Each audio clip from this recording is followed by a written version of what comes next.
Hello friends, welcome back to my channel Chaitali daily vlogs 58। এবার সকাল সকাল চা খেয়ে নিচ্ছি চিড়ে ভাজা আর বিস্কুট দিয়ে।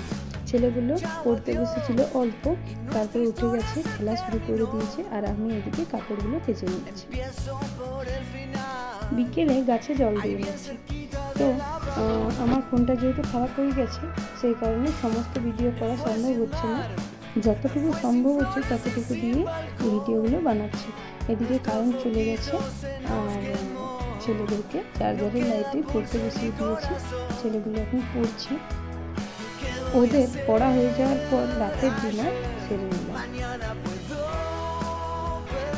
তো এদিকে আমার ছেলেরা বলছে কি, মা আজকে তোমাকে ছবি আঁকতেই হবে, তুমি কেমন ছবি আঁকো আজকে আমরা দেখতে চাই। তো আমি বলছি আমি তো সেই রকমভাবে শিখিনি বাবা, তো আমি আঁকতে পারবো না। তবে ছবি আঁকতে আমার ভীষণ ভালোই লাগে, অল্প স্বল্প আগেও আঁকতাম। সেই কারণে আগ্রহবশত হয়ে আমি ছবি আঁকতে বসে পড়লাম। আমার বাবু ক্লাস 4-এ পড়ে, সেখানে ওদের একটি বাংলা বইয়ে মা সাহেবের ছবি আছে, সেই ছবিটিকেই আঁকবার চেষ্টা করছি। তো তোমাদের সাথে শেয়ার করছি, কমেন্টে জানানো কেমন হয়েছে। তো বন্ধুরা, আমার যদি ব্লগ ভিডিও তোমাদের ভালো লেগে থাকে তো অবশ্যই আমার চ্যানেলকে সাবস্ক্রাইব করো, বেল আইকনে প্রেস করো, যাতে সবার প্রথমে ভিডিও তোমার কাছে পৌঁছে যায়। তো আজকের মতো এতটুকুই, দেখা হচ্ছে পরের ভিডিওতে। টাটা।